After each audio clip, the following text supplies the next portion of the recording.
या अपनाची। सुन मेरी बच्ची, जरा उठ तो सही, दूध में थोड़ा पानी तो मिला दे। फिर तुझे इसे बाहर जाकर बेचना भी तो है। अल्लाह का कुछ तो खौफ रखे। उमर ने मुनादिरा कराया था और सबको बजाहिर किया था कि दूध में पानी मिलाना ठीक नहीं होता। सुन, ना तो इस वक्त तुझे उमर देख रहा है, ना उसका कोई मुनादिर, तो जैसा कहा है वैसा ही कर। तो अब चाहती है लोगों के सामने मैं उनकी इताअत करूं और अकेले में ना करूं। रोजी हलाल है मगर कम है, तो हराम की कमाई से कहीं बेहतर होगी। अगर उमर हमें नहीं देख रहे तो अल्लाह तो हमें देख रहा है, जो कभी नहीं सोता।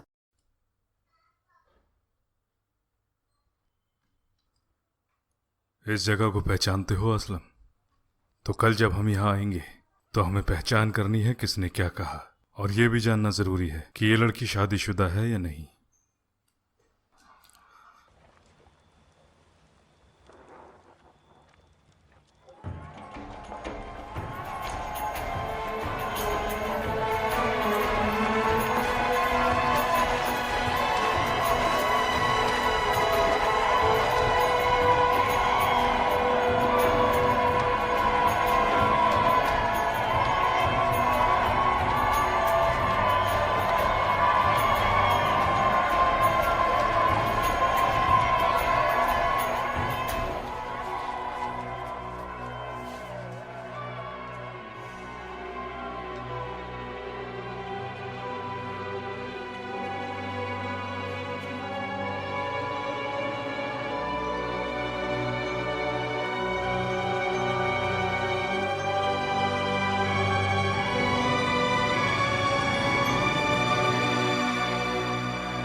अमीरुल मोमिनीन, क्या अंदर आने की इजाजत है?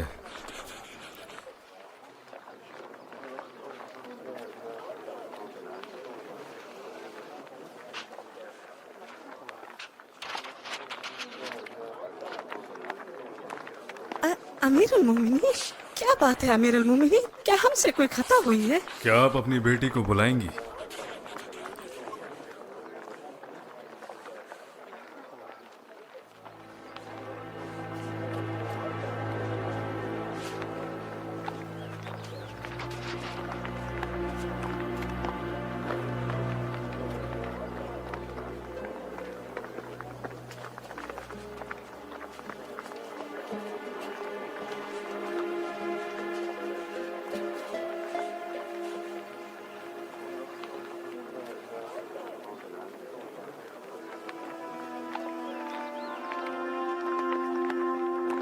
कल रात में गश्त के लिए निकला था, थोड़ा थक गया था, तो आपके घर के बाहर टिक कर बैठ गया।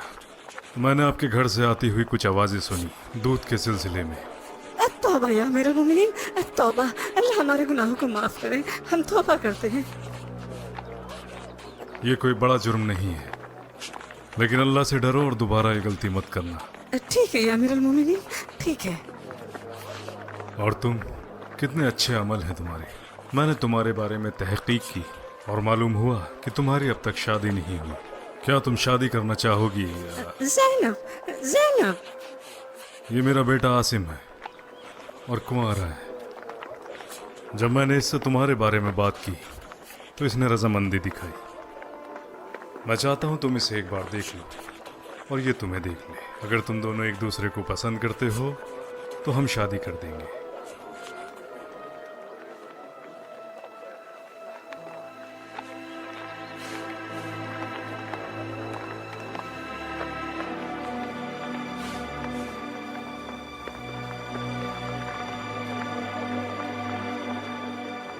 पहले तुम इन्हें देखो।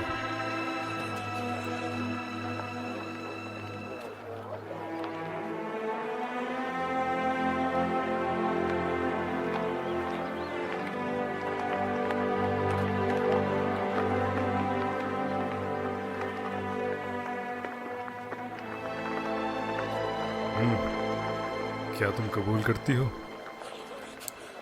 भला कैसे ना करेगी? बेटा तो अमीर उल मोमिनीन का है।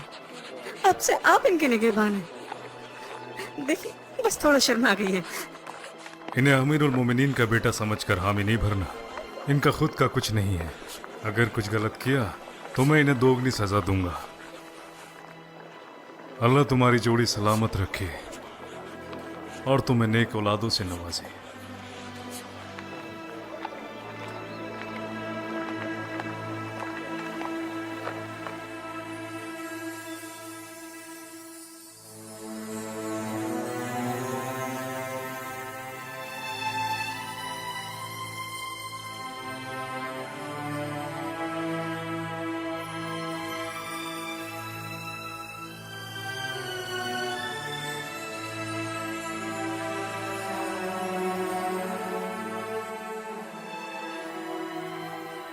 आप तो तब भी इतना नहीं शर्माई थी जब मैंने आपसे थोड़ा हंसी मजाक किया था इस तखर में।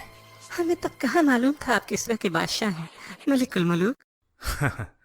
ये तो मुझे भी नहीं मालूम था।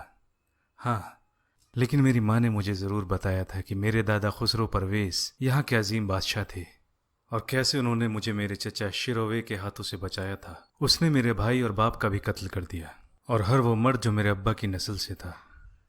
उन्होंने हिदायत दी कि मैं ये सच और किसी को कभी न बताऊं, और ये भी कि मुझे एक आम इंसान बनकर ही रहना चाहिए। और उसके बाद तुम जानती हो क्या हुआ। और देखो मैं आज इन आलीशान बड़े महलों में हूं जो मेरे बाप दादाओं की विरासत है। अब आपको कैसा लगता है या मौलाई, जब आपको आपकी सल्तनत वापस मिल गई है? नहीं जानता। मेरा मतलब कभी तो मुझे कुछ समझ ही नहीं आता।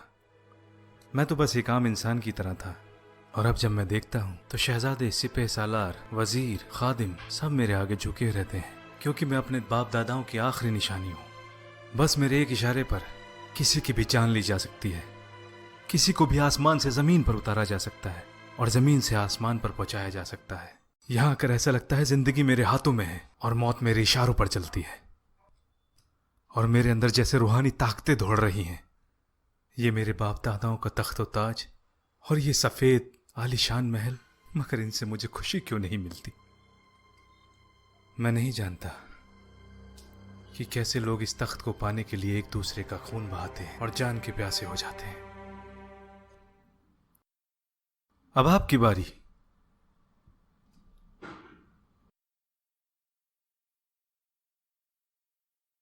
वालेकुम अस्सलाम। आप दोनों बैठ जाइए। अल्लाह तो बड़ा मददगार है, मुझे सही फैसला करने की तौफीक दे। अपने आप से इख्तलाफ में अल्लाह से खौफज़दा रहना। हम फैसला देते हैं उस पर जो सही लगता है, हम लोगों के दिलों में नहीं झांक सकते। याद रखो जो कहा रसूलुल्लाह ने आपसे झगड़े फसाद के बारे में, तुम में से कोई अपनी बात को ज्यादा बेहतर तरीके से रख सकता है, और हम फैसला देंगे जो हमने सुना। तो अगर हमने फैसला उसके हक में लिया जो उसका हकदार नहीं था, तो वो ना माने। मैं उसे सिर्फ आग पेश कर रहा हूं।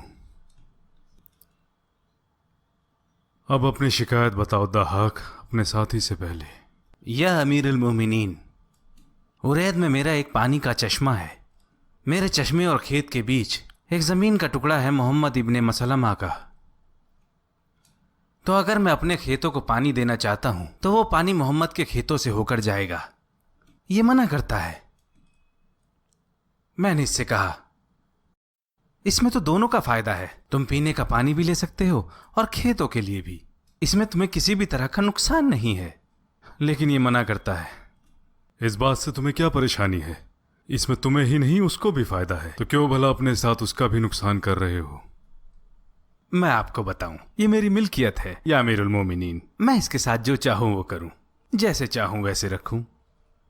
चाहूं तो इजाजत दूं, नहीं तो मना कर दूं। मुझे डर है अगर मैंने इन्हें इजाजत दी तो ये और इसका खानदान इसका फायदा उठा सकता है, अंदर घुसकर मेरी चीजों को बर्बाद कर सकते हैं।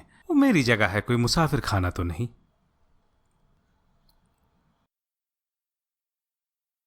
वो जगह तुम्हारी मिल्कियत है, इस बारे में कोई शक नहीं, लेकिन तुम्हारे इनकार की वजह से उसका नुकसान हो रहा है। जैसे तुम उसे उसकी जमीन का फायदा उठाने से रोक रहे हो, इससे तुम्हें कोई फायदा नहीं होने वाला, जबकि इजाजत देने पर दोनों का ही फायदा होगा और किसी को कोई नुकसान नहीं। तो क्या तुम नुकसान को फायदे पर तरजीह देते हो? अल्लाह ने जो भी हमें बख्शा है, हम सिर्फ उसी के हकदार हैं। हमें उससे फायदा लेना चाहिए, ना सिर्फ अपने लिए बल्कि दूसरों के लिए भी। इसीलिए दुनिया बनी है।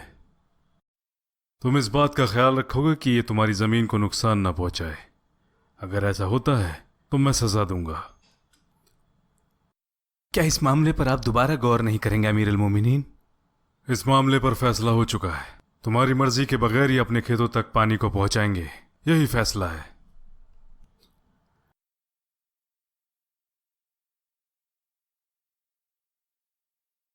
अब आप जाएं। कोई शिकायत है? हाँ अमीर अल मोमिनीन।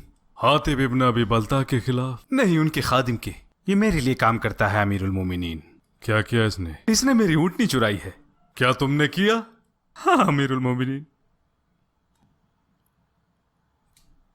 तो तुम पर चोरी का जुर्म साबित होता है। क्या किया तुमने इनकी ऊँटनी के साथ? हमने ज़िबा किया, खुद खाया और दूसरों को खिलाया।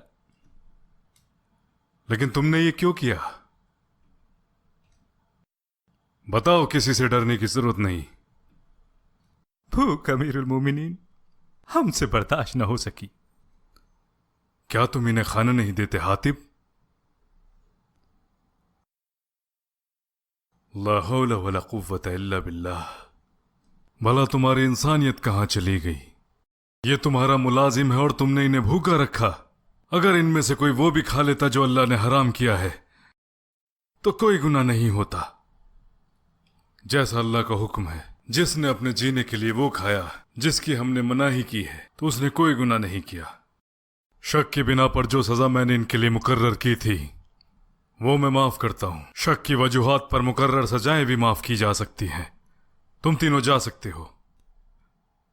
भला मेरी ऊँटनी का क्या होगा अमीरुल मोमिनीन? अल्लाह, जैसे मैंने सजाएं माफ की हैं उतना ही भारी जुर्माना भी डालूंगा। ये जो कुछ भी हो उसके जिम्मेदार कोई और नहीं, सिर्फ तुम हो। तुम्हारी ऊँटनी की क्या कीमत है? 400 दरहम। जाओ और इन्हें 800 दरहम ला कर दो। मैं दुगना दाम क्यों दूंगा? तुम्हें देना पड़ेगा। मैं तुम्हारे खादिमों के बारे में भी पता करूंगा। अगर मैंने पाया कि तुमने उन्हें भूखा रखा है, जिस वजह से वो सजा तुम उन्हें दोगे, तुम उसके पहले हकदार होगे। फैसला हो चुका है।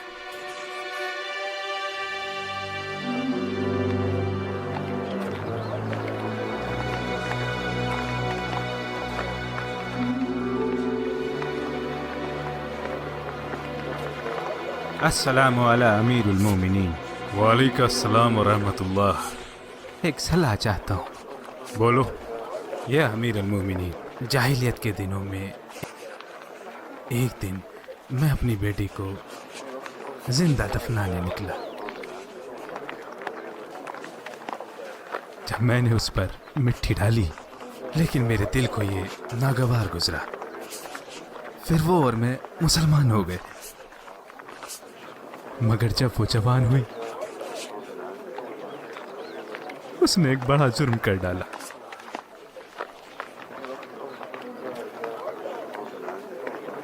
तुम्हारा मतलब जिना? फिर उसने खुदकुशी करने की कोशिश की। नसें कट जाने के बाद भी हमने उसे बचा लिया। खिदमत की जब तक वो सेहतमंद ना होगी। मगर अब उसने तौबा कर ली है और अमाल भी अच्छे हैं। अल्लाह ने उसके बुरे कामों को अच्छे कामों में बदल दिया। अब कोई उससे शादी करना चाहता है, तो क्या मैं उसे सब कुछ बता दूं? तुम वो बताना चाहते हो जिसे अल्लाह छुपा कर रखना चाहता है? जो भी उसने किया अगर तुमने किसी को बताया तो वो हाल होगा जो लोगों के लिए मिसाल बन जाएगा। उसका निकाह करो जैसे एक नेक लड़की का होता है।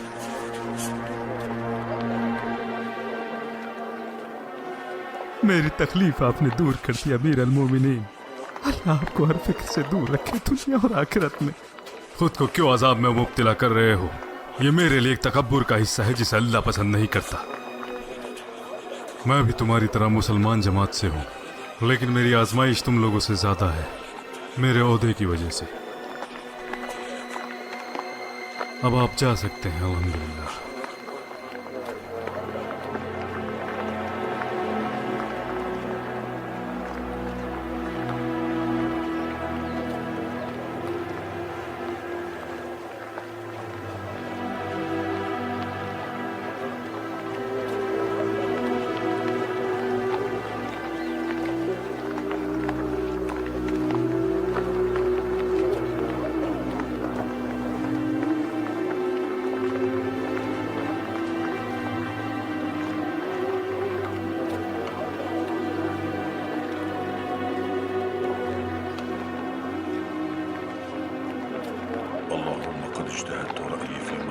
ऐ अल्लाह, मैंने अपनी राय के मुताबिक सही फैसला लेने की हर चंद कोशिश की है, उन सवालों पर जो कुरान और रसूलुल्लाह की सुन्नत में नहीं पाए।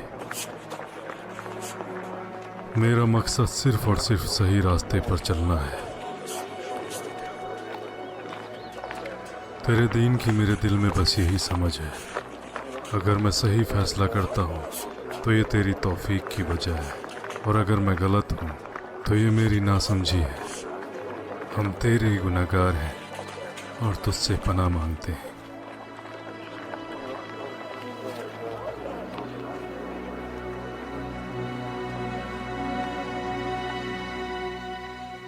या अबुल हसन, मेरे पास तमाम लोग शिकायतें लेकर आते हैं जिनकी तादाद बढ़ रही है। इन मामलों पर मैं आपकी मदद चाहता हूँ।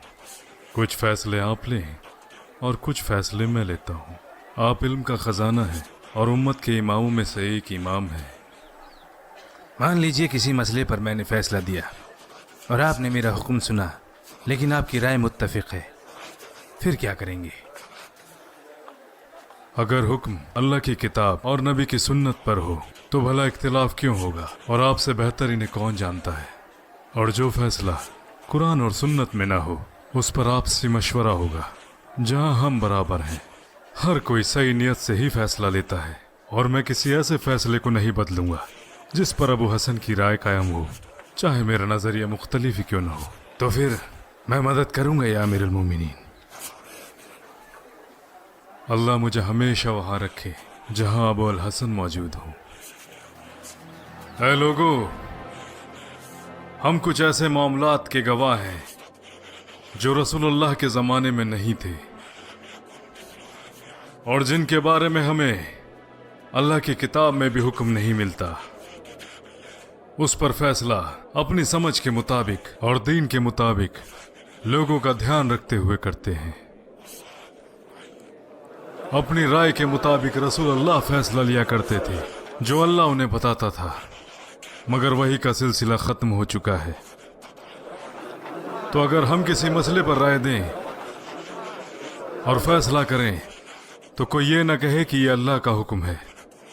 अगर कोई ये कहता है तो गोया दावा करता है कि अल्लाह ने उसे अपने इल्म और मकसद से आगाह किया है, जबकि बाकियों को नहीं किया। और उसकी राय से मुखालिफत का मतलब अल्लाह से मुखालिफत, और वो तुम्हें वाजिबुल कत्ल समझ लेगा, और ये यकीनी तौर पर तबाही का सबब बनेगा। फैसले का अख्तियार सबके पास है। एक सवाल पर लोगों के मुख्तलिफ नजरिए हो सकते हैं, तो जिसका आज एक नजरिया है और उसे पता लगा कि दूसरा नजरिया बेहतर है तो वो पहले वाले को छोड़ देगा। फिर पता चलने पर कि दूसरा बेहतर है वो पहले को छोड़ देगा। मैंने एक मुख्तलिफ मसले पर अपने हिसाब से फैसला लिया था। फिर मैंने किसी को कहते सुना कि अल्लाह का फैसला है और उमर का फैसला है। मैं उसे बड़ी सजा देने वाला था क्योंकि ये सही नहीं है। वो सिर्फ उमर का फैसला था। अगर वो सही था तो अल्लाह के फजल से, और अगर गलत फैसला था तो सिर्फ उमर की वजह से। ऐ लोगों, अल सुन्ना, उस सुन्नत को पकड़े रहो जो अल्लाह और उसके नबी ने बताई है। निजी तौर पर लिए गए किसी भी फैसले की बराबरी वैसी नहीं हो सकती।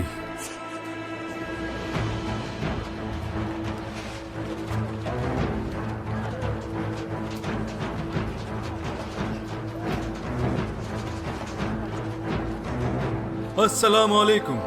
वालेकुम अस्सलाम व रहमतुल्लाह। जरूर आपके पास कोई खास खबर है, उम्मीद करता हूँ अच्छी ही हो। मुझे खबर पता चली है कि शहर वजीर का एक बेटा है और वो आज की रात जश्न की तैयारी कर रहा है, जहाँ लोगों के खाने और पीने का भी इंतजाम है। तो क्या हम उनके साथ जश्न मनाएंगे? हाँ, लेकिन अपने तरीके से।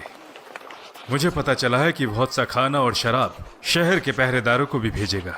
जब वो खाना और शराब पीकर नशे में झूम रहे होंगे तो यही सही मौका होगा और हमें इसे गंवाना नहीं चाहिए। तुम्हारा मतलब? हाँ, हम आधी रात को हमला करेंगे जब वो बदहवास होंगे और नींद और शराब की वजह से गफलत में होंगे। तब हम किले की दीवारों पर चढ़ जाएंगे इंशाअल्लाह, मशरिक की तरफ से। मगर वो इतना आसान नहीं है। मगर वहाँ कम पहरेदार मौजूद होंगे जैसे हमारे फौजी दस्ते ने बताया। वो अपने किले के दरवाजों और मजबूत दीवारों पर भरोसा करते हैं।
मुसलमान मुसलमान वो मशरिक की तरफ से दाखिल हो चुके हैं।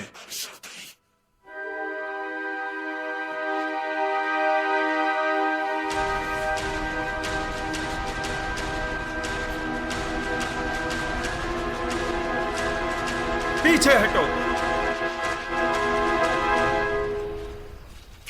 पहले तो तुम हमारे शहर को बचा न सके, अब उसे बर्बाद करना चाहते हो। मशरिक की तरफ से मुसलमानों की फौज अंदर दाखिल हो चुकी है। सब तबाह हो जाएगा अगर हमने उसके सिपह सालार से मदद की गुहार न की। कुछ न बचेगा।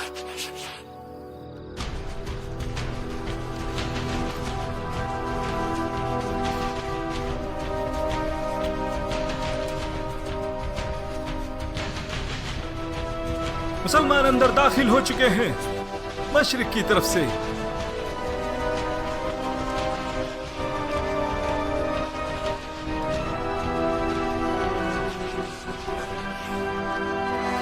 हमने आपके लिए अपनी मर्जी से दरवाजे खोल दिए हैं, इस शर्त पर कि आप हमारी जान बख्श देंगे। इससे पहले कि आपके लोग मशरिक के दरवाजे से दाखिल होते, हमने दरवाजे खोल दिए। बस आप हमारी जान बख्श दें।